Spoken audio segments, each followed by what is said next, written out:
السلام علیکم ورحمۃ اللہ۔ الحمدللہ رب العالمین والصلاۃ والسلام علی اشرف الانبیاء والمرسلین ومن تبعهم بإحسان الی یوم الدین، اما بعد۔ اعوذ باللہ من الشیطان الرجیم، بسم اللہ الرحمن الرحیم۔ یا ایھا الذین آمنوا اذا نودی للصلاۃ من یوم الجمعہ فاسعوا الی ذکر اللہ وذروا البیع ذلکم خیر لکم ان کنتم تعلمون۔ ہر قسم کی تعریف، حمد و ثنا اللہ رب العالمین کے لیے ہے، جو خالق کائنات ہے، مالک ارض و سما ہے۔ درود و سلام کا نزول ہو تمام رسولوں اور انبیاء پر، خاص طور سے محمد صلی اللہ علیہ وسلم پر۔ آج کا جو درس ہے وہ جمعہ اور نماز عیدین کے احکام و مسائل سے متعلق، جمعہ سے متعلق تفصیلی بیان کریں گے، کیونکہ جمعہ ایک اہم ترین عبادت ہے، ایک بہترین اور افضل دن ہے، اور اس دن ایک عظیم عبادت انجام دی جاتی ہے۔ نماز جمعہ کے تعلق سے اللہ رب العالمین نے ایک مکمل سورت نازل کی ہے جس کا نام سورہ جمعہ ہے۔ اس سورت کے اندر اللہ رب العالمین جمعہ کے تعلق سے ہمیں حکم دیتا ہے، ایمان والوں کو مخاطب کرتے ہوئے ارشاد فرماتا ہے، یا ایھا الذین آمنوا اذا نودی للصلاۃ من یوم الجمعہ فاسعوا الی ذکر اللہ۔ اے ایمان والو، جب جمعہ کے لیے اذان دی جائے، جمعہ کی نماز کے لیے اذان دی جائے، فاسعوا الی ذکر اللہ، تو تم اللہ کے ذکر کی طرف دوڑ پڑو، جلدی سے آؤ۔ اللہ رب العالمین جمعہ کے دن کی خصوصیت کے ساتھ تذکرہ کر رہا ہے، اس دن کی اہمیت کو واضح کر رہا ہے کہ یہ خاص دن ہے، بڑا اہم دن ہے، فضیلت والا دن ہے۔ لہذا آج کے دن جب جمعہ کی نماز کے لیے اذان دی جائے، لوگوں کو بلایا جائے، تو تم دوڑ پڑو۔ اللہ تعالیٰ یہاں اذان کا ذکر کر رہا ہے، اذا نودی للصلاۃ، جب اذان دی جائے نماز کے لیے، جمعہ کے دن جب نماز کے لیے اذان دی جائے۔ قرآن میں اللہ رب العالمین نے اذان کا کہیں ذکر نہیں کیا ہے، اذان کا ذکر ہمیں حدیث میں ملتا ہے، اور یہ وہی اذان ہے جب امام ممبر پہ بیٹھ جاتا ہے اور اس کے بعد جب اذان دی جاتی ہے، اس اذان کا یہاں پر ذکر کیا جا رہا ہے۔ جمعہ کے دن صرف ایک ہی اذان دی جاتی ہے، اور ایک ہی اذان دی جانی چاہیے، اللہ تعالیٰ نے اسی اذان کا یہاں پر ذکر کیا ہے۔ اور آئیے اس سلسلے میں ایک حدیث بتاتا ہوں، بخاری کی حدیث ہے 912 نمبر کی۔ صائب بن یزید رضی اللہ تعالیٰ عنہ بیان کرتے ہیں کہ نبی کریم صلی اللہ علیہ وسلم کے زمانے میں، ابو بکر صدیق رضی اللہ عنہ کے زمانے میں، عمر فاروق رضی اللہ تعالیٰ عنہ کے زمانے میں پہلی اذان اس وقت دی جاتی جب امام ممبر پر خطبہ دینے کے لیے بیٹھ جاتا، پہلی اذان اس وقت دی جاتی تھی۔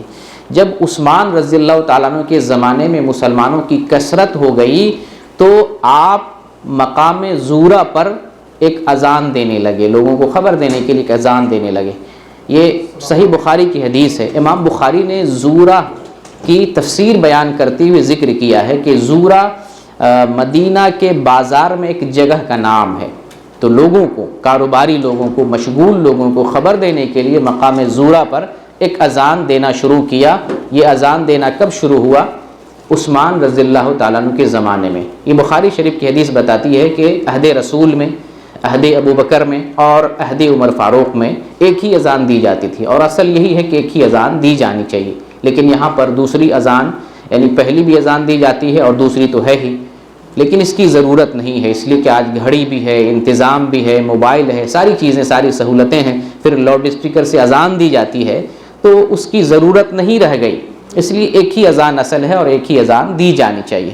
یہاں ہم ایک دوسری بات بھی جاننے کی کوشش کرتے ہیں کہ ہمیں اذان کا ذکر کہاں سے معلوم ہوتا ہے؟ حدیث سے معلوم ہوتا ہے، اور حدیث میں محمد صلی اللہ علیہ وسلم جب مدینہ آئے ہجرت کر کے، اس وقت اذان نہیں دی جاتی تھی، بس ٹائم مقرر کیا گیا تھا، لوگ اس ٹائم پر جمع ہو جایا کرتے تھے۔ جیسا کہ عبداللہ بن عمر رضی اللہ تعالیٰ عنہ بیان کرتے ہیں کہ جب مسلمان ہجرت کر کے مدینہ پہنچے تو وقت مقرر کیا گیا تھا، اس وقت مقرر پر نماز پڑھنے کے لیے لوگ آتے تھے، اذان نہیں دی جاتی تھی۔ ایک دن اس بارے میں مشورہ ہوا کہ لوگوں کو کیسے جمع کیا جائے، تو کچھ لوگوں نے کہا کہ نصارہ کی طرح ایک گھنٹہ بجایا جائے، کچھ لوگوں نے کہا یہودی کی طرح ایک بگل بجا دیا جائے، اس کے ذریعے خبردار کی جائے۔ اس معاملے میں عمر رضی اللہ تعالیٰ عنہ نے مشورہ دیا کہ کیوں نہ ایک آدمی کو مقرر کیا جائے، اس کو بھیج کر ندا لگائی جائے تاکہ لوگ اس ندا پر لبیک کہتے ہوئے مسجد کی طرف آئیں۔ نبی کریم صلی اللہ علیہ وسلم نے اس مشورہ کو پسند فرمایا، اور آپ نے کیا کہا؟ آپ نے بلال سے فرمایا، یہ صحیح بخاری کی حدیث ہے 604 نمبر کی، آپ نے فرمایا یا بلال قم فنادی بالصلاح، اے بلال کھڑے ہو جاؤ اور نماز کے لیے اذان دو۔ یہ صحیح بخاری کے لیے، صحیح بخاری میں 604 سے پہلے والی جو حدیث ہے 603 نمبر کی، اس حدیث کے الفاظ کیا ہیں؟ وَأُمِرَ بِلَالٌ أَن يَشْفَعَ الْأَذَانَ وَأَن يُوتِرَ الْإِقَامَةَ، کہ بلال کو حکم دیا گیا اذان دوہری کہے اور اقامت ایک ہری کہے۔ یہ بخاری کی حدیث ہے، اور میں نے پہلے بھی آپ کو بتایا تھا کہ اذان دوہری ہونی چاہیے اور اقامت ایک ہری ہونی چاہیے۔ یہ معتبر روایات، یعنی جو معتبر روایت بخاری اور مسلم، وہاں سے یہ بات ثابت ہوتی ہے، اور یہ بخاری کی حدیث ہے۔ آپ نے حکم دیا کہ اذان دوہری کہو اور اقامت ایک ہری کہو، تو یہ بات اذان دینے والی بات حدیث سے ثابت ہو رہی ہے۔ قرآن میں اللہ تعالیٰ نے اذان کے کلمات ہمیں نہیں بتائے ہیں، اذان کب دینا ہے، اذان جو ہے کیسے دینا ہے، اذان کے کلمات کیا ہیں، یہ حدیث سے ہمیں معلوم ہوتا ہے۔ لیکن آج دیکھیں جیسے جاوید احمد غامدی ہیں، ان کا تصور ہے کہ حدیث کوئی چیز نہیں، دین میں قرآن ہے، بس اپنے مسائل وہ صرف قرآن سے لیتا ہے، حدیثوں میں تعویل بیان کرتا ہے۔ اگر اذان کے لیے کہی جائے تو وہ کہاں سے دلیل پیش کریں گے؟ کہیں سے دلیل نہیں پیش کر سکتے، لازماً ان کو حدیث کی طرف آنا پڑے گا، لیکن وہ حدیث کو مانتے نہیں ہیں، سنت کو مانتے ہیں، اور وہ سنت بھی اپنی ایک اصول کی تحت مانتے ہیں۔ اپنا اصول ہے کہ جو سنت ابراہیمی ہے، خاص فلسفہ ان کا، اس حساب سے سنت کو مانتے، باقی حدیث کو نہیں مانتے۔ اور ایک بڑی دنیا غامدی صاحب کو فالو کرتی، بڑی دنیا۔ تو فتنہ ایسا پھیل گیا ہے کہ وہ منکرین حدیث میں سے حدیث کو سرے سے تسلیم نہیں کرتا، ایک بڑی جماعت اس کے پیچھے لگی ہوئی ہے، اور لوگ اس کو مان رہے ہیں اپنے ادیبانہ کلمات سے، ادیبانہ زبان سے، فصاحت، اردو زبان کی فصاحت و بلاغت سے لوگوں کو دعوت دے رہا ہے۔ لوگ جو ہے اردو زبان کے اعتبار سے بس اس کے پیچھے چل رہے ہیں۔ پچھلے مرتبہ میں نے بتایا تھا کہ جماعت سے نماز پڑھنا واجب ہے، یہ جماعت سے بھی نماز پڑھنا واجب نہیں مانتے ہیں۔ جب ان سے ان کے اپنے آدمی نے پوچھا کہ دیکھیں اللہ کے رسول صلی اللہ علیہ وسلم نے ایک نابینا آدمی کو مسجد میں آ کر نماز پڑھنے کا حکم دیا ہے، تو آپ اس بارے میں کیا کہتے ہیں؟ تو وہ تعویل پیش کرتے ہیں کہ دیکھو نبی کریم صلی اللہ علیہ وسلم کے زمانے میں مسلمانوں کو منافقوں سے الگ کیا جا رہا تھا، اس لیے مسجد میں آنا ضروری تھا، ورنہ مسجد میں آنا ضروری نہیں ہے، کہیں بھی نماز پڑھ لو۔ یہ ان کا کہنا ہے، حدیث کا سرے سے انکار کیا جا رہا ہے، ایک بڑی دنیا ان کو فالو کر رہی، اور یہی حال انجینئر مرزا کا ہے۔ یعنی یوٹیوب پر اگر لوگ اس کو فالو کر رہے ہیں تو یہ سمجھ رہا ہے کہ ہمارے سب ماننے والے، ہمارے اوپر ایمان لانے والے۔ یوٹیوب پر کس کس کو نہیں فالو کیا جاتا، دیکھیں نچنیا گویا کس کس کو فالو کرنے والے کو یہ اپنا آدمی مانتا ہے۔ فالو کرنے سے کچھ نہیں ہوتا، لیکن یہ ہے کہ کچھ لوگ تو بہک گئے ہیں۔ میں ان نوجوانوں کو بتانا چاہتا ہوں جو انجینئر صاحب ایسے ایسے حدیث دکھاتے رہتے ہیں اور سامنے جو ہے کچھ حدیث کی کتابیں رکھی ہوئی ہیں، میں کہتا ہوں کہ ان چیزوں کو دکھا کر لوگوں کو گمراہ کیا جا رہا ہے، لوگوں کے اندر تشیع کا زہر پھیلایا جا رہا ہے، اور نوجوان طبقہ اس زہر کا شکار ہو رہا ہے۔ آپ دیکھیں جب ان سے پوچھا گیا دو نمازوں کو جمع کرنے والی بات، تو وہ کہتے ہیں ٹھیک ہے دو نمازوں کو جمع کرو۔ یہ شیعہ کا موقف ہے، شیعہ لوگ دو نمازوں کو جمع کر کے پڑھتے ہیں، ظہر عصر کو ایک وقت میں، مغرب عشاء کو ایک وقت میں، اور فجر کو الگ، تو جمع کر کے۔ اور یہ ایک حدیث دلیل مل گئی کہ نبی کریم صلی اللہ علیہ وسلم نے بغیر عذر کے، بغیر بارش کے اور بغیر خوف کے دو نمازوں کو جمع کیا تھا۔ اپنے مطلب کی بات پالی اور نوجوانوں کو گمراہ کر رہے ہیں، حالانکہ اللہ تعالیٰ نے 5 وقت کی نمازوں کو اپنے وقت پر مقرر کیا ہے، اور اپنے وقت پر 5 نمازوں کو ادا کرنا واجب اور ضروری ہے۔ اور پھر صحابہ کے بارے میں جو بدگمانیاں پھیلائی جا رہی ہیں، صحابہ کو گالی دی جا رہی ہے، خاص طور سے امیر معاویہ رضی اللہ تعالیٰ عنہ کو گالی دی جا رہی ہے، اور مامو پارٹی کہہ کر کے مسلمانوں کو چڑھاتا ہے۔ مامو پارٹی، یہ مامو پارٹی والے، نعوذ باللہ، صحابہ کو اللہ تعالیٰ نے بخش دیا ہے، نبی کریم صلی اللہ علیہ وسلم نے صحابہ کی تعریف کی ہے۔ بہرکیف کہنے کا مطلب جو ہے، اگر لوگ کسی کے پیچھے چل رہے ہیں، اندھے مقلد بن کر چل رہے ہیں، یا کسی کے جو ہے فالو کرنے والے بہت ہیں، تو اس سے ہمیں دھوکہ کھانے کی ضرورت نہیں ہے۔ ہمارے لیے کتاب اللہ اور سنت رسول ہے، ہمیں اس پر عمل کرنا چاہیے۔ تو اللہ تعالیٰ نے قرآن میں کیا فرمایا؟ اے ایمان والو، جب جمعہ کے دن نماز کے لیے اذان دی جائے، فَاسْعَوْا إِلَىٰ ذِكْرِ اللَّهِ، تو تم کہاں آؤ؟ نماز کی طرف دوڑ پڑو۔ فَاسْعَوْا إِلَىٰ ذِكْرِ اللَّهِ، دیکھیں ویسے نماز کے لیے دوڑ کر آنے سے منع کیا گیا، لیکن جمعہ اتنا اہم دن ہے اور جمعہ کی نماز اتنی اہمیت رکھتی ہے کہ اس کے لیے دوڑنے کا حکم دیا گیا، دوڑ کے آؤ۔ سارے چیزوں کو چھوڑ دو, کام کاج کو بند کر دو. باقی اللہ تعالیٰ آگے ذکر کرتا ہے وَذَرُوا الْبَيْعَ, اور کاروبار کو چھوڑ دو. کاروبار کو چھوڑ کر نماز کے لیے دوڑ پڑو, نماز کے لیے دوڑ جانا ہے, کاروبار بند کر دینا ہے. یہاں پر اللہ رب العالمین دیکھیں کتنا اچھا سنہرا اسلوب اختیار کیا ہے کہ بے کو چھوڑو. بے کس کو کہتے ہیں؟ سیل کرنے کو, سیل کرنا. تو جو آدمی دکاندار ہے وہ سیل کرنا بند کرے گا تو خریدار بھی نہیں آئے گا. تو اللہ تعالیٰ نے خریدار کو نہیں کہا کہ تم خریدنے مت جاؤ, اللہ تعالیٰ نے بیچنے والے کو کہا تم بیچنا بند کرو. تم بند کر دو گے, دکان بند کر دو گے, کوئی گراہک کوئی زبون وہاں نظر نہیں آئے گا. تو اللہ تعالیٰ جڑ ہی کاٹ دیتا ہے. اور حال آج یہ ہے کہ ہم لوگ بہت سارے ہم میں سے مسلمانوں میں سے کاروبار کے لیے جمعہ کی نماز چھوڑتے ہیں. یہاں اللہ تعالیٰ نے جمعہ کے لیے کاروبار چھوڑنے کے لیے کہا, لیکن بہت سارے یونیورسٹی میں پڑھنے والے, کالج میں پڑھنے والے, بہت ساری کمپنیوں میں کام کرنے والے جمعہ کو اہمیت نہیں دیتے, اپنے کام کو اہمیت دیتے ہیں اور کہتے ہیں کہ ہم مشغول ہیں, ہمیں چھٹی نہیں ملتی ہے, ہمیں جو ہے چھٹی نہیں دی جاتی ہے, ہمارے پاس چھٹی نہیں ہے. بھائی چھٹی نہیں, اللہ تعالیٰ نے چھٹی کرنے کے لیے کہا ہے. نہیں تو ایسی نوکری کو چھٹی کر دو, ایسی نوکری کرو جس میں نماز قائم رہے, اللہ کی بندگی قائم کر سکیں. اللہ تعالیٰ نے نماز کے لیے کاروبار چھوڑنے کے لیے کہا ہے, تو آپ ایسی نوکری چھوڑ دو, ایسا کاروبار چھوڑ دو جس کے لیے تمہیں جمعہ چھوڑنا پڑے. پھر آگے اللہ فرماتا ہے, یہاں پر ایک پوائنٹ یہ بھی ہے, یہاں جو کہا گیا ہے کہ کاروبار چھوڑ دو, تو یہاں سے ایک پوائنٹ یہ لیا جاتا ہے کہ جمعہ کی نماز صرف شہر میں پڑھنا چاہیے, دیہات میں نہیں پڑھنا چاہیے. استدلال یہ کیا جاتا ہے کہ یہاں اللہ نے کہا کاروبار چھوڑو, اور کاروبار صرف شہروں میں ہوتا ہے, دیہات میں نہیں ہوتا ہے. یہ استدلال صحیح نہیں ہے. کیوں صحیح نہیں ہے؟ کہ کاروبار ویسے ہر جگہ ہوتا ہے. یہاں اصل کاروبار چھوڑنے کا مطلب یہ ہے کہ کام کاج چھوڑ دو. جو کچھ کر رہے ہو, کاروبار ہو, کام کاج ہو, دنیا کی مشغولیت ہو, کچھ بھی ہو, چاہے کاروبار ہو یا کاروبار کے علاوہ کوئی بھی دنیا کی مشغولیت اور مصروفیت ہو, اسے ترک کر دو, اور جمعہ کی نماز کے لیے جب اذان دی جائے تو تم اس کی طرف دوڑ پڑو. تو جمعہ کی نماز جو ہے دیہات میں, گاؤں میں, ہر ایک جگہ جمعہ کی نماز پڑھی جائے گی, کہیں پر بھی جمعہ کی نماز نہیں چھوڑی جائے گی. آئیے اس سلسلے میں جو ہے ہم ایک حدیث دیکھتے ہیں. ابن ماجہ کی حدیث ہے 1082 نمبر کی. عبد الرحمن بن کعب بن مالک, کعب بن مالک کا نام آپ نے سنا ہوگا, بڑے مشہور ہیں. کس اعتبار سے؟ جنگ تبوک میں یہ پیچھے رہ گئے تھے. 3 صحابہ پیچھے رہ گئے تھے جنگ تبوک سے. 3 میں سے کون کون ہیں؟ نام یاد رکھنے کے لیے ایک لفظ دیتا ہوں, مکہ. مکہ میں 3 لفظ ہیں نا, میم کاف ہا. مکہ, میم سے ہوتا ہے مرارہ بن ربی, کاف سے ہوتا ہے کعب بن مالک, اور ہا سے ہوتا ہے ہلال بن امیہ. یہ 3 لوگ غزوہ تبوک سے پیچھے رہ گئے تھے. پھر جب جنگ سے واپسی ہوئی نبی صلی اللہ علیہ وسلم کی, آپ نے ان تینوں کو طلب کیا, اور الحمدللہ یہ مخلص مسلمان تھے, انہوں نے جو صحیح واقعہ تھا بیان کر دیا. یعنی کوئی ایسا بہانہ اپنی طرف سے جو ہے غلط سلط بہانہ نہیں بیان کیا, جو صحیح بات تھی بیان کر دیا.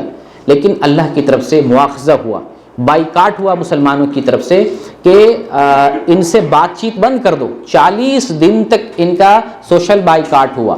اللہ کے حکم کو اگر نہ مانا جائے تو دیکھیں کس طریقے سے اللہ تعالیٰ پکڑ کرتا ہے. ہم لوگ بے خبر ہیں اللہ کے حکم سے, اللہ کے حکم کی عدولی کرتے ہیں, نافرمانی کرتے ہیں, اور کوئی فکر نہیں ہوتی ہے. جنگ میں جانے کا حکم تھا, یہ نہیں گئے تو اللہ کی طرف سے ایک سزا نازل ہوئی. 40 دن تک مسلمان سے بات چیت بند ہو گئی. پھر اس کے بعد 40 دن کے بعد یہاں تک آیا کہ بیوی سے الگ ہو جاؤ. 10 دن تک بیوی سے الگ رہے. پھر چونکہ یہ لوگ مخلص تھے, انہوں نے سچے دل سے توبہ کیا, اللہ رب العالمین نے ان کی توبہ قبول فرمائی. اور سورہ توبہ میں ان کی توبہ کا ذکر آیا ہے کہ اللہ تعالیٰ نے ان کی توبہ کو قبول فرمایا. تو یہی کعب بن مالک ہے. ان کے بیٹے عبد الرحمن بن کعب بن مالک یہ بیان کرتے ہیں کہ میرے والد صاحب نابینا تھے, تو اپنے والد کو لے کر نماز پڑھانے کے لیے جاتے تھے. اس حدیث سے بھی معلوم ہوتا ہے کہ نابینا بھی مسجد میں آتے تھے. اور کتنی حیرت کی بات ہے کہ ہم بینا ہوتے ہیں, صحت مند ہوتے ہیں, تندرست ہوتے ہیں, اور نماز کو نہیں آتے. نابینا بھی مسجد میں آیا کرتے تھے. تو جب یہ نابینا ہو گئے تھے تو ان کو پکڑ کر یہ مسجد لے کے آتے تھے, اور جب جمعہ کے لیے اذان دی جاتی تو یہ ابو امامہ اسعد بن زرارہ رضی اللہ تعالیٰ عنہ کے لیے دعا کرتے, مغفرت کی دعا کرتے. تو یہ سوچ میں پڑ جاتے آخر کیا بات ہے, اذان سن کر یہ اسعد بن زرارہ کو دعا دیتے ہیں. اتفاق سے ایک جمعہ کو نکل رہے تھے, اذان ہوئی تو ان کے والد نے دعا دی. تو بیٹے نے پوچھ لیا ابا جان آپ جو دعا دیتے ہیں اسعد بن زرارہ کو یہ کون سی دعا ہے؟ تو بیان کرتے ہیں کہ اسعد یہ وہ آدمی ہیں کہ جنہوں نے ہمیں مدینہ میں پہلی مرتبہ جمعہ کی نماز پڑھائی. نبی کریم صلی اللہ علیہ وسلم کی ہجرت سے پہلے، مکہ سے مدینہ آنے سے پہلے انہوں نے پہلی دفعہ ہمیں مدینہ میں ایک جگہ ہے جسے بنو بیاضا کہتے ہیں، اس جگہ پر انہوں نے نماز پڑھائی پہلی مرتبہ، اسی لیے ہم ان کو دعا میں یاد رکھتے ہیں. تو پھر پوچھتے ہیں کہ اس وقت آپ لوگوں کی تعداد کتنی تھی؟ تو بیان کرتے ہیں کہ ہماری تعداد 40 تھی، 40 لوگ ہم جمعہ میں ہوا کرتے تھے. تو یہ کوئی ضروری نہیں ہے کہ جمعہ کی نماز کے لیے 40 افراد ہو، 40 سے کم ہو یا 40 سے زیادہ ہو، تعداد کوئی متعین ہے، جمعہ کی نماز پڑھ سکتے ہیں. اس سے ایک اشکال پیدا ہوتا ہے. بعض علماء کہتے ہیں کہ جمعہ کی نماز مدینے میں فرض ہوئی ہے، تو پھر جب نبی صلی اللہ علیہ وسلم مکے میں موجود تھے تو جمعہ کی نماز یہاں کیسے پڑھی گئی؟ تو اس کا علماء نے جواب دیا ہے کہ جمعہ کی نماز مکہ ہی میں فرض ہو گئی تھی، جمعہ کی نماز مکہ ہی میں فرض ہو گئی تھی، لیکن چونکہ مکہ کے اندر مسلمانوں کی قوت کمزور تھی، اتنی تعداد نہیں تھی، اتنی قوت نہیں تھی، اس وجہ سے خوف کی وجہ سے جمعہ کی نماز وہاں پر قائم نہیں کر رہے تھے. لیکن نبی صلی اللہ علیہ وسلم نے امن والی جگہ پر مدینہ میں مسلمانوں کو جمعہ پڑھنے کا حکم دے دیا تھا. تو معلوم کیا ہوا کہ مدینہ کے اندر جمعہ کی نماز جو ہے پڑھی گئی رسول اللہ صلی اللہ علیہ وسلم کی آمد سے پہلے. اور سب سے پہلے جمعہ کی نماز پڑھانے والے کون ہیں؟ اسعد بن زرارہ رضی اللہ تعالی عنہ سب سے پہلے. اور پھر جب نبی کریم صلی اللہ علیہ وسلم مدینہ آتے ہیں مکہ سے ہجرت کر کے، تو پھر محمد صلی اللہ علیہ وسلم مدینہ میں مسجد نبوی میں نماز پڑھانا شروع کر دیتے ہیں. مسجد نبوی میں جمعہ کی نماز پڑھنے کے بعد پہلی دفعہ جہاں مسجد نبوی کے باہر کہیں پر پہلی مرتبہ جمعہ کی نماز قائم کی گئی، تو وہ حدیث میں آیا بحرین کے اندر ایک گاؤں ہے جواسا، اس گاؤں میں پہلی مرتبہ جمعہ کی نماز پڑھی گئی. چنانچہ سلسلے میں ایک حدیث ہے بخاری کی 4371 نمبر کی، اور عبداللہ بن عباس رضی اللہ تعالیٰ عنہ بیان کرتے ہیں کہ اول جمعۃ جمعت بعد جمعۃ جمعت فی مسجد رسول اللہ صلی اللہ علیہ وسلم فی مسجد عبد القیس بجواسا، کہ نبی کریم صلی اللہ علیہ وسلم کی مسجد نبوی میں جمعہ کے بعد سب سے پہلی مرتبہ جمعہ کی نماز جو پڑھی گئی وہ مسجد عبد القیس ہے جو جواسا میں ہے. جواسا کی بخاری کے اندر ہی اس کی شرح آئی ہے، یعنی قریۃ من البحرین، بحرین کا ایک گاؤں. بحرین کون سا علاقہ ہے؟ بحرین سعودی عرب کا منطقہ شرقیہ کا علاقہ ہے. منطقہ شرقیہ میں آج جیسے الاحساء ہے، قطیف ہے، اس علاقے کے ایک گاؤں میں جمعہ کی نماز پڑھی گئی.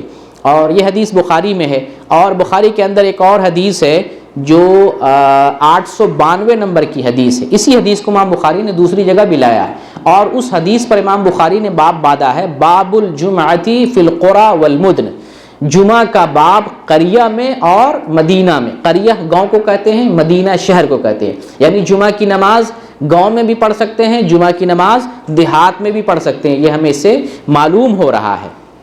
اور ابو داؤد کے اندر ایک حدیث ہے جو 1068 نمبر کی حدیث ہے، وہاں جواسا جو گاؤں ہے اس کے بارے میں کلیئر کیا گیا، بتایا گیا ہے قریۃ من قرى البحرین، بحرین کے گاؤں میں سے ایک گاؤں ہے. اور پھر اسی حدیث میں ایک راوی ہیں عثمان، وہ بیان کرتے ہیں قریۃ من قرى البحرین، بحرین کے گاؤں میں سے ایک گاؤں ہے. یعنی یہ چیزیں بیان کرنے کا میرا مقصد یہ ہے کہ جمعہ کی مسجد نبوی کے بعد جمعہ کی جو پہلی نماز پڑھی گئی دوسری مسجد میں، وہ ایک گاؤں میں پڑھی گئی. لہٰذا گاؤں میں اور شہر میں کہیں پر بھی جمعہ کی نماز ہم ادا کر سکتے ہیں، چاہے وہاں کاروبار ہوتا ہو یا نہیں ہوتا ہو. اور ویسے کاروبار ہر جگہ ہوتا ہے، کس جگہ کاروبار نہیں ہوتا؟ خرید و فروخت ہر ایک جگہ ہوتی ہے، چاہے کم و بیش ہو. کھانے پینے کی ضرورت ہر انسان کو ہے، اس لیے خرید و فروخت گاؤں میں بھی ہوتی ہے اور خرید و فروخت جو ہے شہروں میں بھی ہوتی ہے. تو اللہ رب العالمین قرآن میں کیا فرما رہا ہے؟ وَذَرُوا الْبَيْعَ، کہ جب جمعہ کے لیے اذان دی جائے تو تم بھاگ چلو، نماز کی طرف دوڑ پڑو اور اپنے کاروبار کو چھوڑ دو. ذالکم خیر لکم ان کنتم تعلمون، اور یہ تمہارے حق میں بہت بہتر ہے اگر تم جانتے ہو. تو یہ قرآن کی آیت تھی، قرآن کی آیت کی مختصر تفسیر آپ کے سامنے میں نے بیان کی. اب آتے ہیں جمعہ، نماز جمعہ کی جو فضیلت ہے، اس سلسلے میں چند احادیث آپ کے سامنے بیان کرنا چاہتا ہوں. جمعہ کا دن عید کا دن ہے، جیسے عید الفطر ہے، عید الاضحیٰ ہے، اسی طریقے سے جمعہ کا دن عید کا دن ہے۔ اسی لیے خصوصیت کے ساتھ آج کے دن غسل کرنے، آج کے دن خوشبو لگانے اور مسواک کرنے کا حکم دیا گیا ہے۔ اس سلسلے میں حدیث ہے، ابن ماجہ کی حدیث ہے اور شیخ البانی نے حسن قرار دیا ہے 1098 نمبر کی۔ ابن عباس رضی اللہ عنہما سے مروی ہے، آپ صلی اللہ علیہ وسلم فرماتے ہیں ان ھذا یوم عید جعلہ اللہ للمسلمین، یہ عید کا دن اللہ تعالیٰ نے مسلمانوں کے لیے عید کا دن بنایا ہے، یعنی یہ ہفتہ واری عیدوں میں سے ایک دن یہ عید کا دن، اس لیے آج کے دن ہمیں اہتمام کے ساتھ رہنا چاہیے۔ کام کاج کاروبار اپنی جگہ پر ہے، لیکن جمعہ کے لیے ہمیں خصوصی اہتمام کرنا چاہیے۔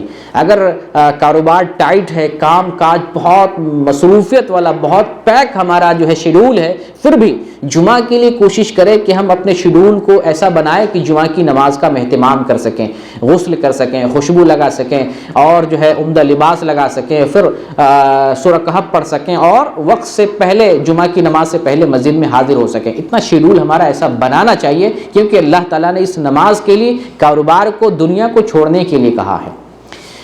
آگے نبی کریم صلی اللہ علیہ وسلم فرماتے فمن جاء الی الجمعہ فلیغتسل، جو جمعہ کے لیے آئے وہ غسل کرے۔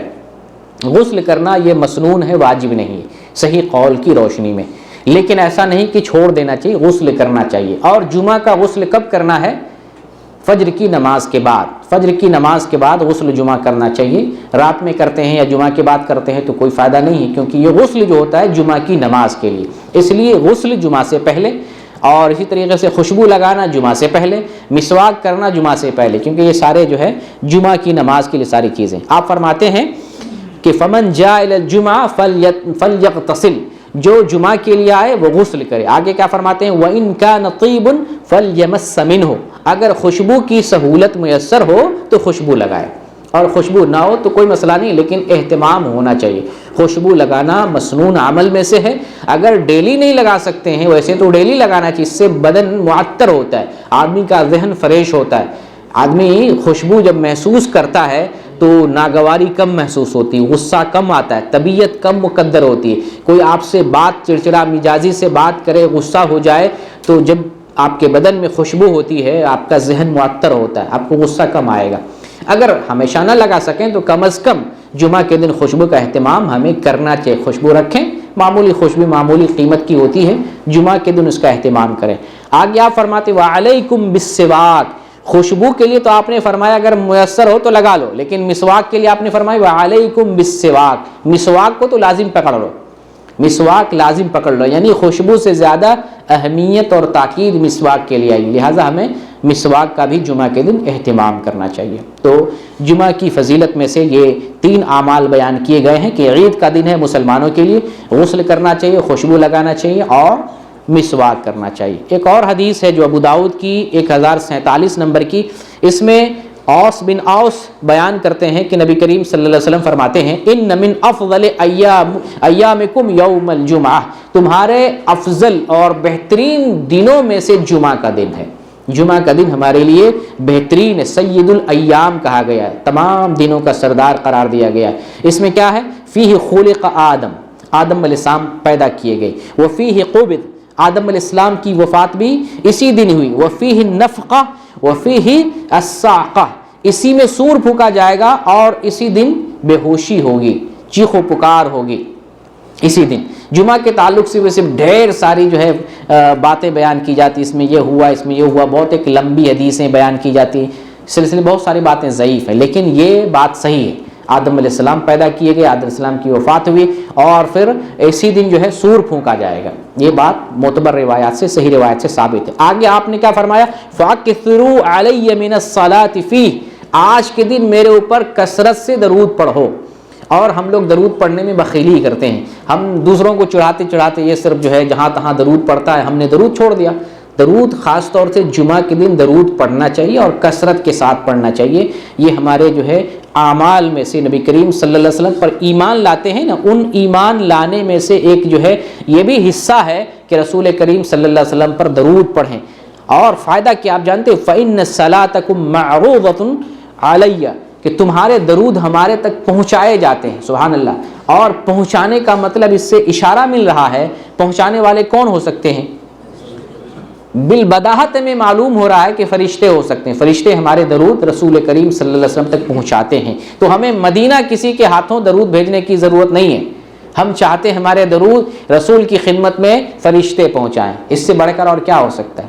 کسی کے ہاتھوں میں بھیجنے کی ضرورت نہیں ہے، ہم نے بدعت ایجاد کر لی ہے کہ فلاں کے ہاتھے جاؤ میرا سلام میرا درود رسول کریم صلی اللہ علیہ وسلم پر پیش کر دینا، یہ بدعت ہے، ہمارے اسلاف میں یہ طریقہ کہیں نہیں رہا ہے۔ درود تو ہم جہاں بیٹھے ہیں، جس جگہ نماز میں پڑھتے ہیں، بستر پہ پڑھتے ہیں، جمعہ کے دن پڑھتے ہیں، یہ سارے درود رسول صلی اللہ علیہ وسلم تک فرشتے پہنچاتے ہیں، لہٰذا ہمیں کسی کے ہاتھ پہنچانے کی ضرورت نہیں ہے۔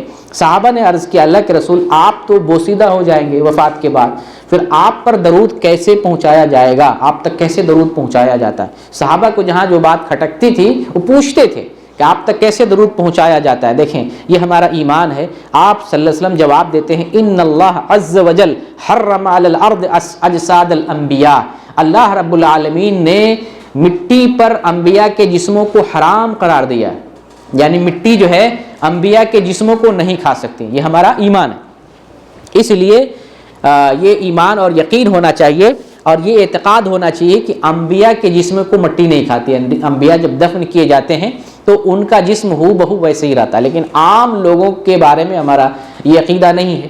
عام لوگوں کے جسم کو جب ہم دفناتے ہیں تو کچھ دنوں کے بعد دیکھتے ہیں اس قبر میں کچھ نہیں ہے، قبرستان ایک ہی قبرستان چھوٹا قبرستان ہوتا ہے، دیکھتے ہیں ہزاروں لوگ دفن کیے جاتے ہیں، سینکڑوں سال سے دفن کیے جاتے ہیں، ایک جگہ جہاں پر ایک آدمی کو دفن کیا گیا کچھ سالوں کے بعد اسی جگہ کھود کر دوسرے کو دفن کیا جاتا ہے اور وہاں کچھ نہیں ملتا ہے سوائے سڑی گلی ہڈی کے، نہ کفن نہ گوشت نہ بال، کچھ بھی نہیں ملتا سوائے ہڈیوں کے چند ٹکڑے کے جو بچ جاتے ہیں، وہ بھی جو ہے بس اوقات نہیں ملتی ہے۔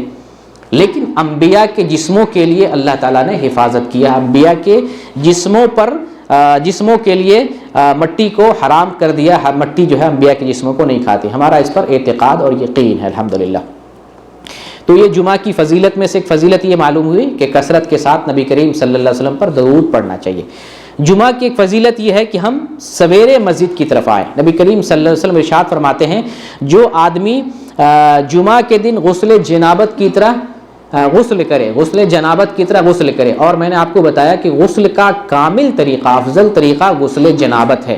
غسل جنابت میں پہلے وضو کرتے ہیں اور پھر اس کے بعد غسل کرتے ہیں، پھر اس میں بھی اسٹیپ بائی اسٹیپ ایک ایک عمل الگ الگ طور پہ انجام دینا ہوتا ہے، جس کو میں نے پچھلے درس میں تفصیل سے بیان کیا ہے۔ تو جو آدمی غسل جنابت کی طرح غسل کرے اور پھر اس کے بعد مسجد آئے تو اسے اونٹ کے برابر یعنی اونٹ قربان کرنے کے برابر ثواب ملتا ہے، یعنی جو سویرے آئے پہلی گھڑی میں آئے اسے اونٹ کی قربانی کے برابر ثواب ملتا ہے۔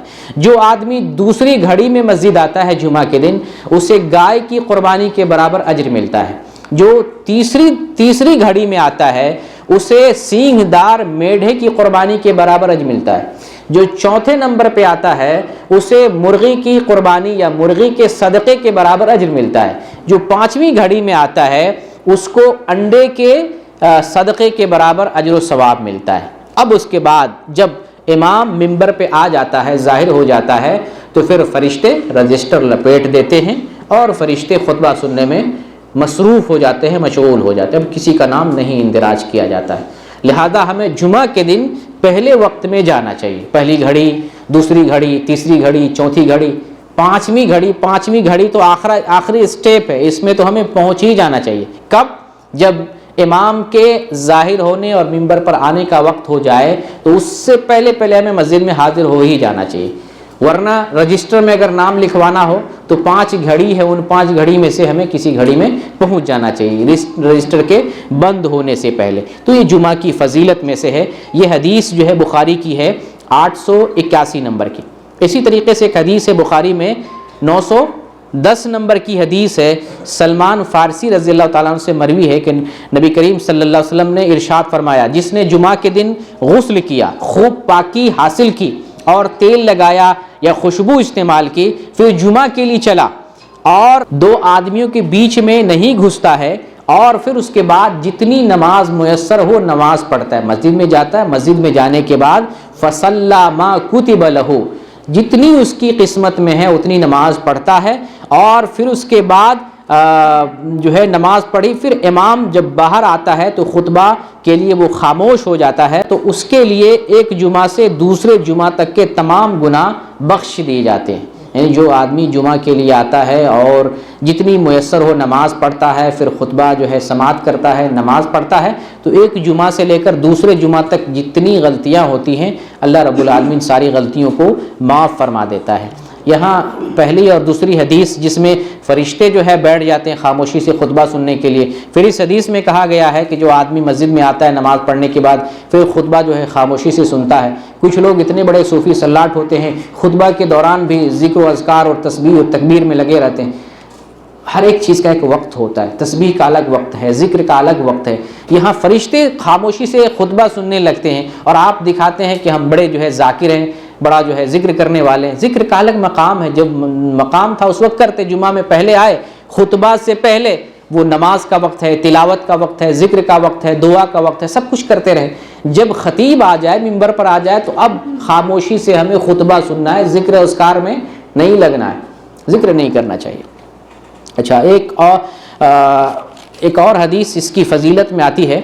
ابو ہریرہ رضی اللہ تعالیٰ عنہ بیان کرتے ہیں کہ جب رسول کریم صلی اللہ علیہ وسلم نے جمعہ کا ذکر کیا تو آپ نے فرمایا جمعہ کے دن ایک ایسی گھڑی ہے کہ مسلمان بندہ نماز کی حالت میں نماز پڑھتی ہوئے اللہ تعالیٰ سے کچھ بھی مانگتا ہے تو اللہ تعالیٰ عطا فرما دیتا ہے، وہ گھڑی جمعہ کے دن۔ اور آپ فرماتے ہیں، اشارہ کرتے ہیں وہ گھڑی تھوڑی سی چھوٹی سی ہے، اشارہ کو اشارہ بیدہ یقللھا، اپنے ہاتھوں سے اشارہ کرتے ہیں وہ چھوٹی گھڑی ہے۔ اچھا، وہ گھڑی کون سی ہے جمعہ کے دن جس وقت دعا کی جائے تو قبول ہوتی ہے؟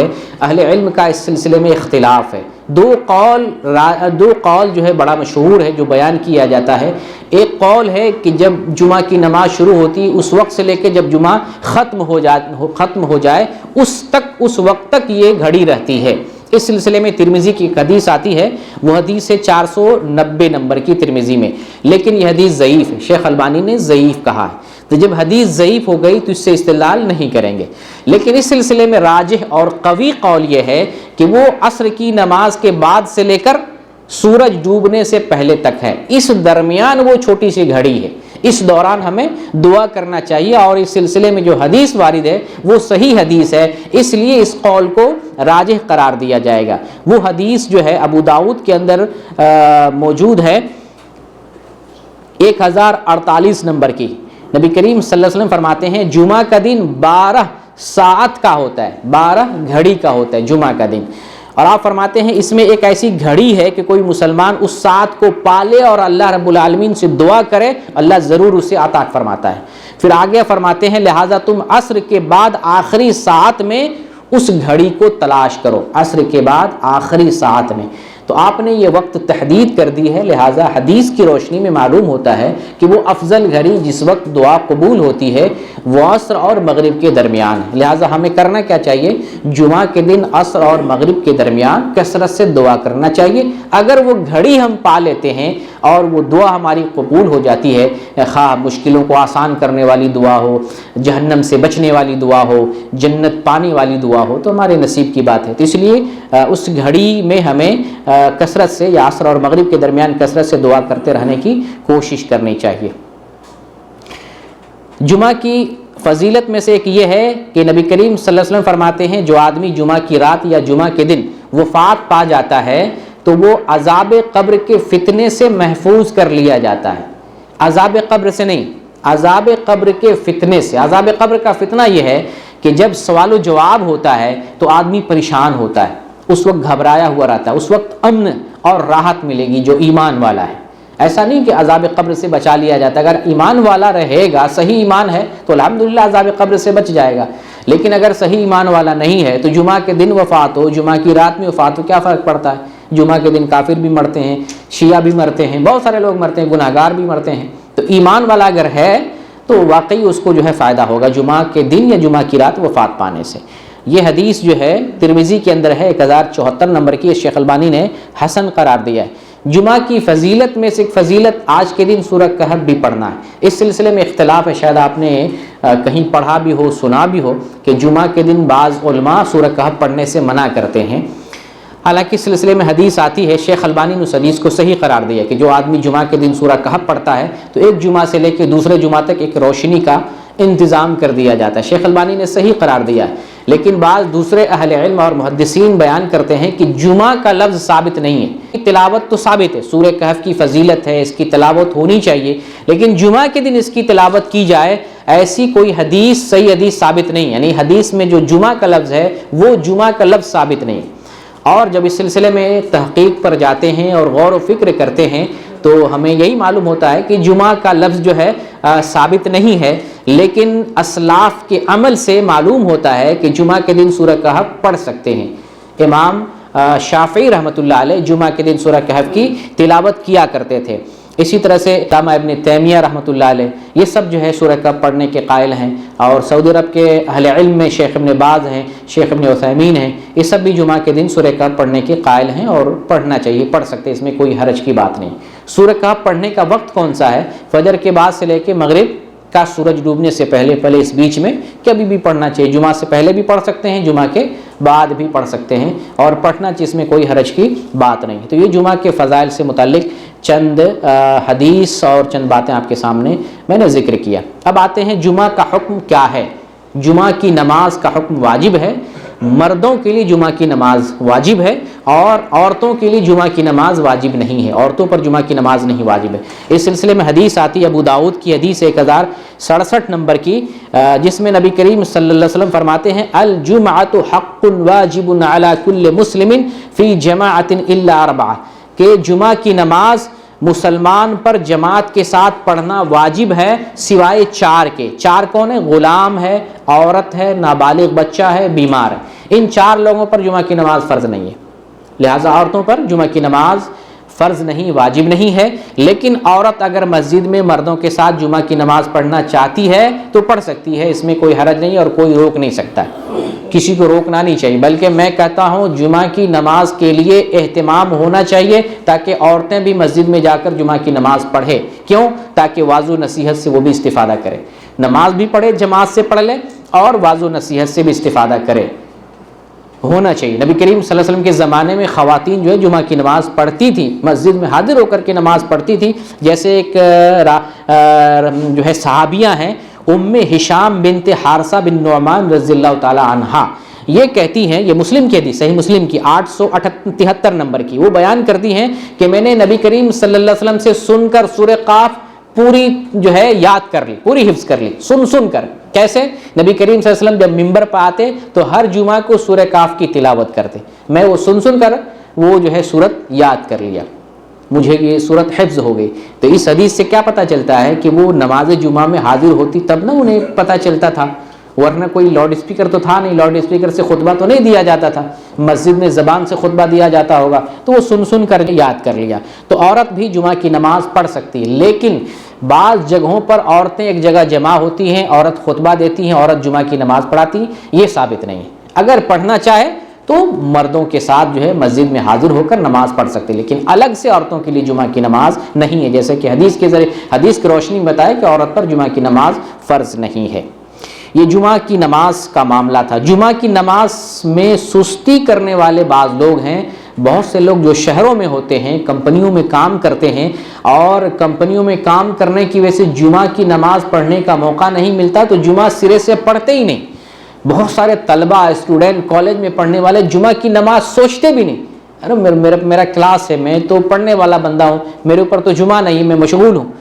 جمعہ کی نماز فرض ہے، واجب ہے ہر مسلمان پر۔ کاروبار چھوڑ دیں، دنیا چھوڑ دیں، تعلیم چھوڑ دیں، نوکری چھوڑ دیں، لیکن جمعہ نہیں چھوڑیں، کیونکہ جمعہ چھوڑنے والوں کے حق میں بڑی وعید آئی ہے۔ آئیے ایک حدیث سنتے ہیں، صحیح مسلم کی حدیث ہے 865 نمبر کی۔ نبی کریم صلی اللہ علیہ وسلم ارشاد فرماتے ہیں کہ لوگوں، ہر صورت جمعہ چھوڑنے سے باز آ جائیں، جمعہ چھوڑنے سے باز آ جائیں، یا اللہ ان کے دلوں پر مہر لگا دے گا، پھر وہ غافل لوگوں میں سے ہو جائیں گے، وہ غافلوں میں سے ہو جائیں گے۔ یہ صحیح مسلم کی حدیث ہے۔ اور ایک حدیث آتی ہے ابو داؤد میں 1052 نمبر کی، جو صحیح حدیث ہے، شیخ البانی نے حسن صحیح قرار دیا ہے۔ آپ صلی اللہ علیہ وسلم ارشاد فرماتے ہیں من ترک ثلاث جمع تہاونا بها طبع اللہ علی قلبہ، جو آدمی سستی سے، کاہلی سے 3 جمعہ چھوڑ دیتا ہے، اللہ اس کے دل پر مہر لگا دیتا ہے۔ دل پر مہر لگا دے. جس کے دل پر مہر لگا دے اس کو کبھی اسلام پر خاتمہ نصیب نہیں ہوگا, اس کو ہدایت نہیں مل سکتی, اس کو دین کی صحیح راستے کی رہنمائی نہیں مل سکتی. اس لیے جمعہ چھوڑنے سے باز آنا چاہیے. ایڈجسٹ کریں اپنے کام کو, اپنی نوکری کو, اپنے کاروبار کو ایڈجسٹ کریں, لیکن جمعہ اگر کبھی چھوٹ جائے کوئی حرج نہیں. صحابہ سے بھی جمعہ کی نماز چھوٹ گئی ہے, حدیثوں سے پتہ چلتا ہے, یہ عذر کی وجہ سے. لیکن ایسا نہیں ہے کہ جمعہ جان بوجھ کے چھوڑیں, 1 2 3 اور پرواہ ہی نہ رہے, ایسا نہیں ہونا چاہیے. تو جمعہ کا اہتمام ہونا چاہیے. اچھا, اب آتے ہیں جمعہ کی نماز کے رکعات کے بارے میں. جمعہ کی نماز کے رکعات کتنے ہیں؟ دھیان سے آج سن لیں, کیونکہ جمعہ کی نماز ہر ہفتہ پڑھتے ہیں. جمعہ کی نماز کے رکعات کتنے ہیں؟ احادیث کی روشنی میں بتاتا ہوں. جمعہ کی فرض 2 ہی رکعات ہیں, اس سے پہلے کوئی سنت مؤکدہ نہیں ہے. جمعہ کی 2 رکعات فرض ہیں, اور 2 رکعات کے بعد 2 رکعت یا 4 رکعت سنت ہے, سنت مؤکدہ.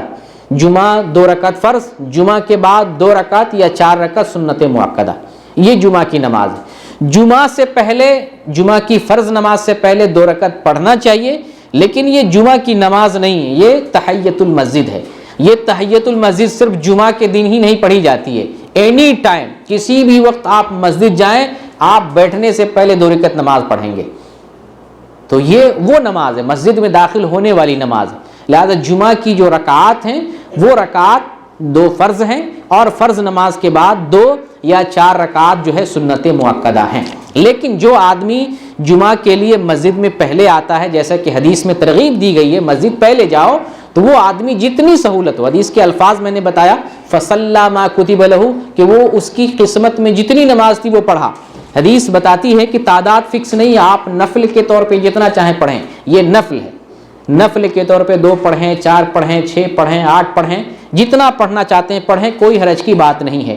اس سلسلے میں اگر آپ دیکھیں گے صحابہ کا عمل کیا ملتا ہے کہ جب جمعہ کے لیے مسجد میں جاتے تھے تو وہ کتنی رکعات پڑھا کرتے تھے. اس سلسلے میں مختلف احادیث آتی ہیں. یعنی قتادہ رضی اللہ تعالیٰ عنہ 4 رکعت پڑھا کرتے تھے, جب جمعہ کے لیے مسجد جاتے تو وہ 4 رکعت پڑھا کرتے تھے. اسی طریقے سے نبی کریم صلی اللہ علیہ وسلم کی زوجہ محترمہ صفیہ رضی اللہ تعالیٰ عنہ جمعہ سے پہلے 4 رکعت پڑھا کرتی تھی. گویا کہ عورتیں بھی مسجد میں نماز پڑھتی تھیں, یہ 4 رکعت جمعہ سے پہلے پڑھا کرتی تھی. اور اسی طریقے سے عبداللہ ابن عمر رضی اللہ تعالیٰ عنہما سے مروی ہے, وہ 12 رکعات تک پڑھا کرتے تھے. تو یہ کون سی نماز ہے؟ یہ نوافل ہے, سنت مؤکدہ نہیں, یہ نوافل. آپ جتنا پڑھیں, 12 پڑھیں, 12 سے زیادہ پڑھیں, کوئی حرج کی بات نہیں.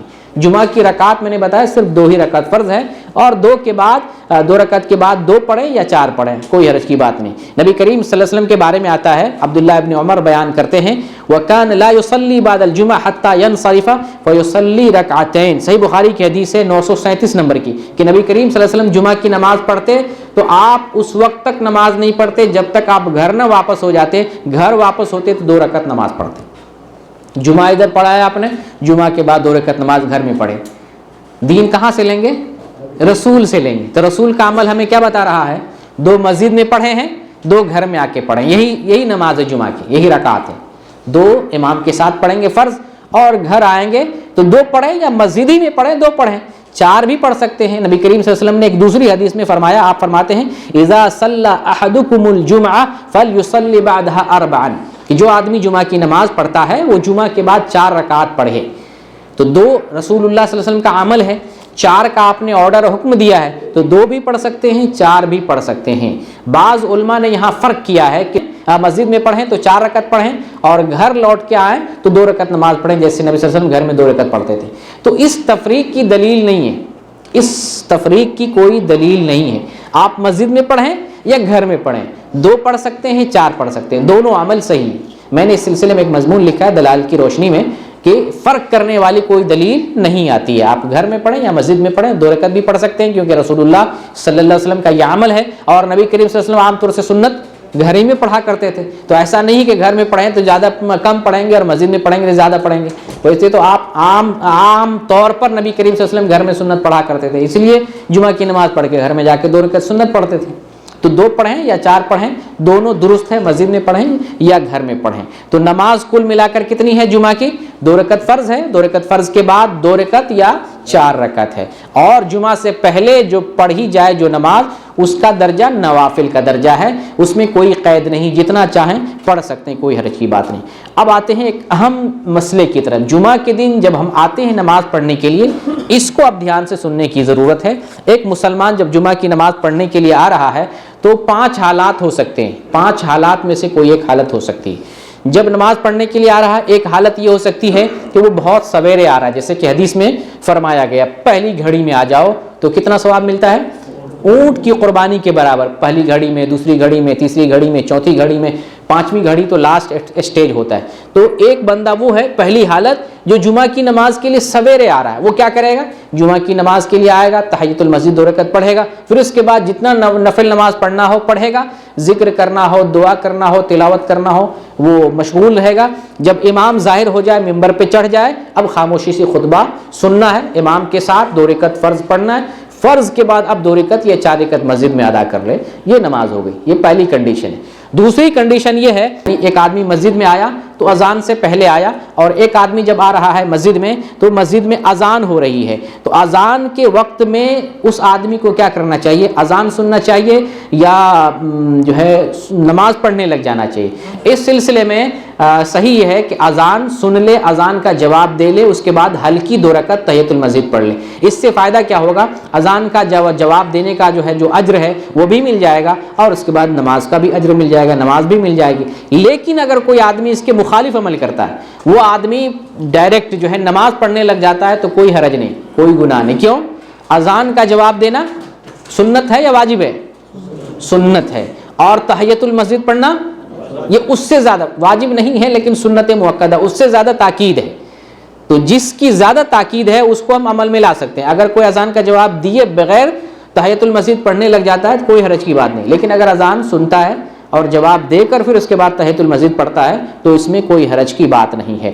اور یہاں پر ایک چیز اور واضح کر دوں، اگر کوئی آدمی مسجد میں آ رہا ہے، بہت سے لوگوں کے ذہن میں شبہہ آتا ہے کہ زوال کا وقت ہوتا ہے تو زوال کے وقت میں نفل پڑھنا تو زوال کیا ہے؟ ممنوع وقت ہوتا ہے، ممنوع وقت میں نماز کیسے ادا کریں گے؟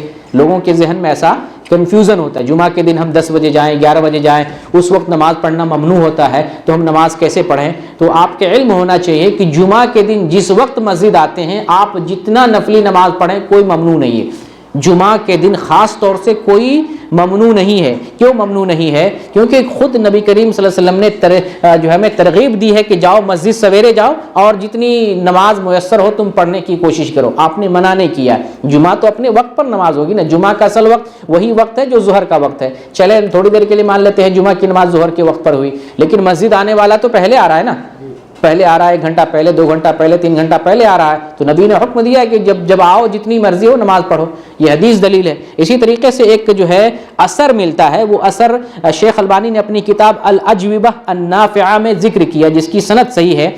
ایک جو ہے صحابی ہیں عبداللہ بن سیدان سلمی رضی اللہ تعالیٰ عنہ، وہ بیان کرتے ہیں کہ میں ابو بکر صدیق رضی اللہ تعالیٰ عنہ کے خطبہ میں حاضر ہوا، آپ کا خطبہ اور آپ کی نماز جو ہے نصف النہار سے پہلے ہوا کرتی تھی۔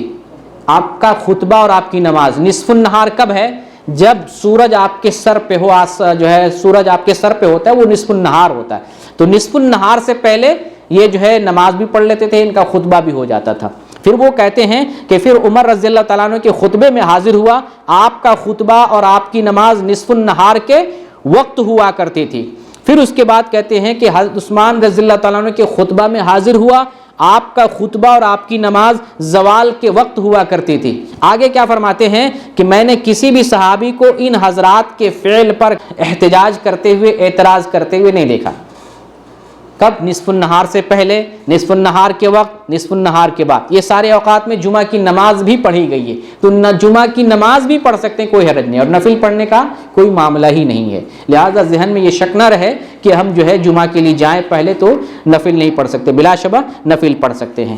تو جمعہ کے آنے کے لیے 2 کنڈیشن آپ کو بتا دیا، اذان سے پہلے، دوسری کنڈیشن اذان کے وقت۔ ایک تیسری کنڈیشن ہے، جمعہ کے لیے آدمی مسجد میں آ رہا ہے اور خطبہ شروع ہو گیا ہے، امام صاحب ممبر پہ ہیں اور خطبہ دے رہے ہیں، ایسی صورت میں کیا کرنا چاہیے؟ ایسی صورت میں 2 رکعت نماز تحیۃ پڑھ کے بیٹھنا چاہیے، اور وہ تحیۃ المسجد بھی لمبی نہ ہو، مختصر پڑھ کے بیٹھنا چاہیے۔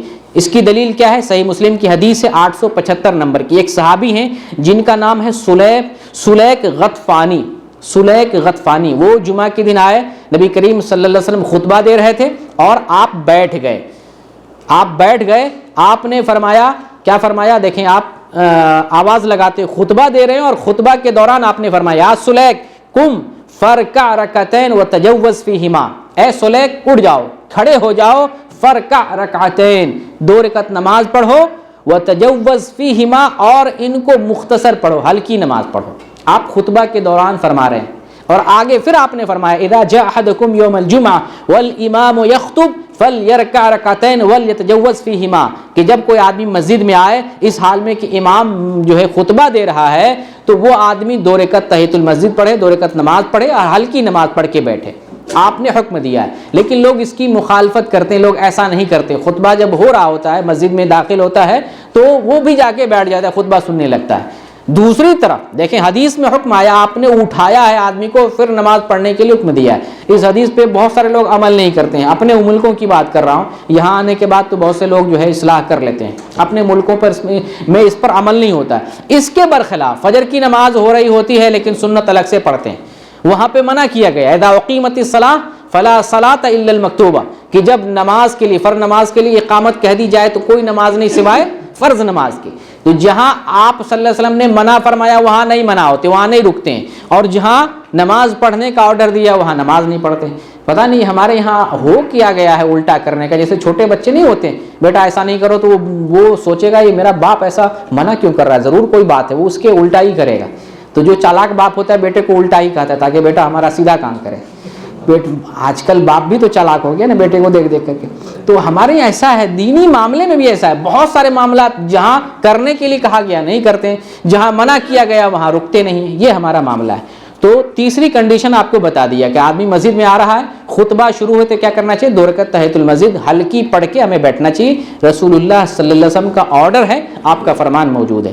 ایک چوتھی کنڈیشن ہے, آدمی جمعہ کے دن آیا, مسجد میں آیا اور نماز شروع ہو گئی, خطبہ ختم ہو چکا ہے, نماز شروع ہو گئی, پوری نماز مل گئی تو الحمدللہ. اگر پوری نماز نہیں ملی ہے, آخری رکعت ملی ہے تو وہ آدمی جمعہ پا لیتا ہے. آخری رکعت ملی ہے تو وہ آدمی جمعہ پا لیتا ہے. جیسا کہ آپ کو پہلے درس میں بتایا کہ اگر جماعت سے 1 رکعت پا لیتا ہے تو جماعت کا اجر اسے مل جاتا ہے. جیسے کہ حدیث ہے, آپ صلی اللہ علیہ وسلم فرماتے ہیں من ادرک رکعۃ من الصلاۃ فقد ادرک الصلاۃ, جس نے نماز کی 1 رکعت پالی اس نے نماز پالی. بلکہ خصوصیت کے ساتھ یہاں تک آپ نے فرمایا, ابن ماجہ کی حدیث ہے 1123 نمبر کی, من ادرک رکعۃ من صلاۃ الجمعہ او غیرہا فقد ادرک الصلاۃ, جس نے جمعہ کی نماز یا جمعہ کے علاوہ کوئی اور نماز کی 1 رکعت پالی تو اس نے نماز پالی.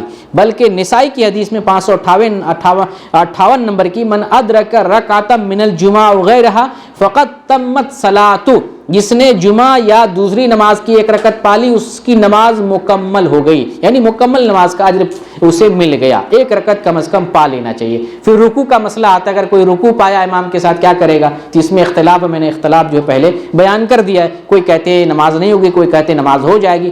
رکعت لوٹا لیتے ہیں تو میں سمجھتا ہوں بہتر ہے.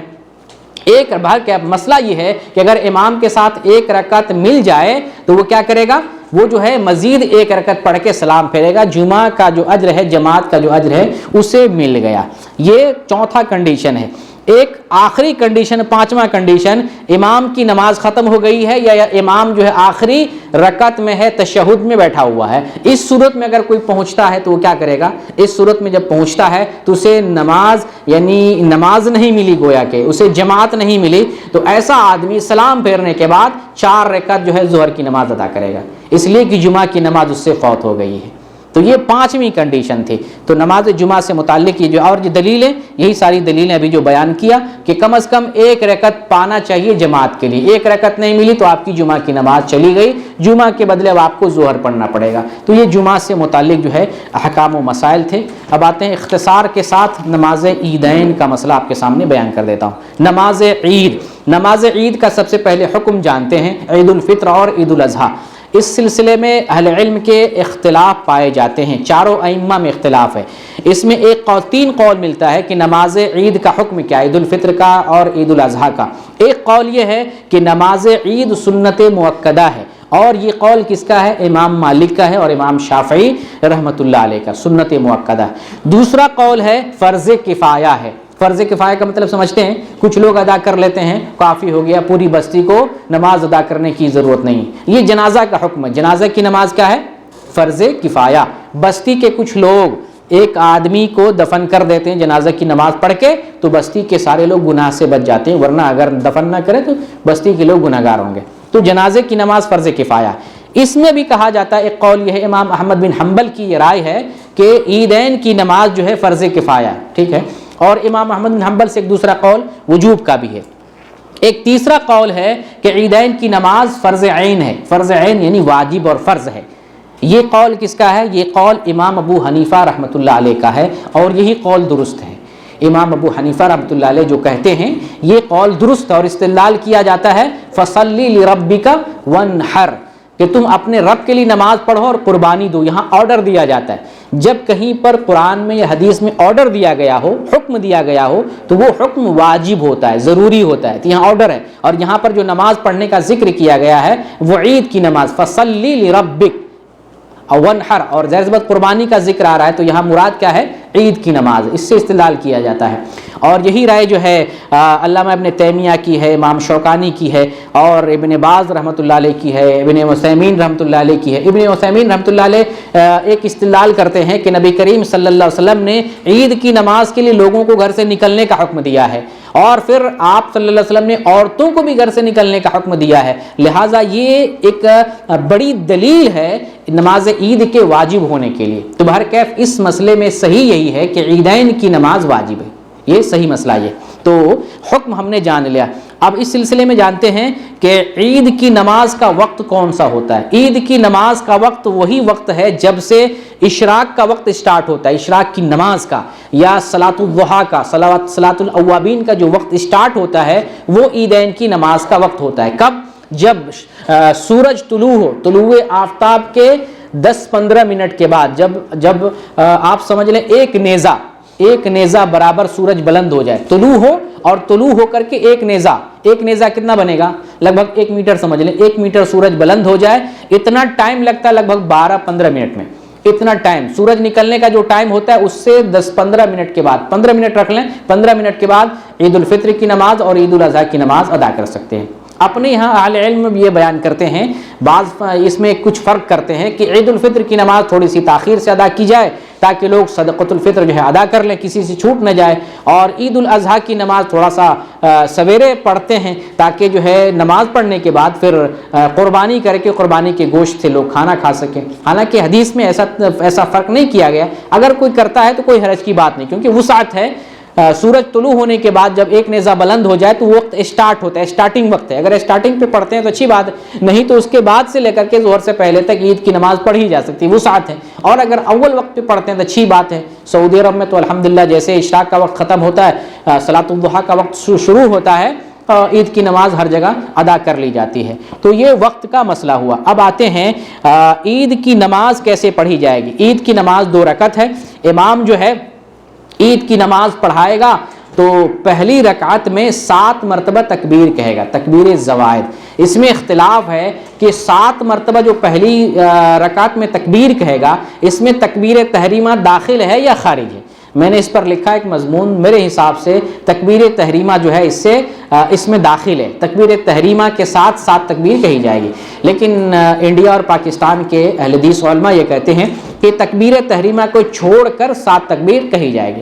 بہرکیف 7 تکبیر پہلی رکعت میں، پھر امام جو ہے سورہ فاتحہ کی قرأت کرے گا، پھر کوئی سورت پڑھے گا، اور اس کے بعد جو ہے ایک رکعت مکمل کرے گا۔ پھر جب دوسری رکعت کے لیے کھڑا ہوگا تو دوسری رکعت میں 5 تکبیر کہے گا، اس میں کوئی اختلاف نہیں۔ 5 تکبیر، کھڑے ہونے کے بعد 5 تکبیر کہے گا، پھر سورہ فاتحہ پڑھے گا، اس کے بعد کوئی سورت یا چند آیات پڑھے گا، اس کے بعد دوسری رکعت مکمل کر کے نماز ختم کرے گا۔ نماز کے بعد اب خطبہ دینا ہے، نماز کے بعد اب خطبہ دینا ہے۔ یہاں مصنف نے ذکر کیا 2 خطبہ دینا چاہیے۔ شیخ ابن عثیمین رحمۃ اللہ علیہ کہتے ہیں کہ عید کا خطبہ دراصل ایک ہی خطبہ سنت ہے، کیونکہ 2 خطبہ کسی صحیح حدیث سے ثابت نہیں، ایک خطبہ دینا ہے۔ اگر کوئی 2 خطبہ بھی دیتا ہے تو کوئی حرج کی بات نہیں، ویسے اصل کیا عید میں عید کا ایک خطبہ دینا چاہیے۔ عید کی نماز میں نبی کریم صلی اللہ علیہ وسلم سورہ اعلیٰ اور سورہ غاشیہ کبھی پڑھتے اور کبھی جو ہے سورہ قاف یا سورہ قمر پڑھا کرتے تھے. جیسے ایک حدیث آتی ہے صحیح مسلم میں، نبی کریم صلی اللہ علیہ وسلم عیدین میں اور جمعہ کی نماز میں، یعنی عیدین کی نماز میں اور جمعہ کی نماز میں سورہ اعلیٰ اور سورہ غاشیہ پڑھا کرتے تھے.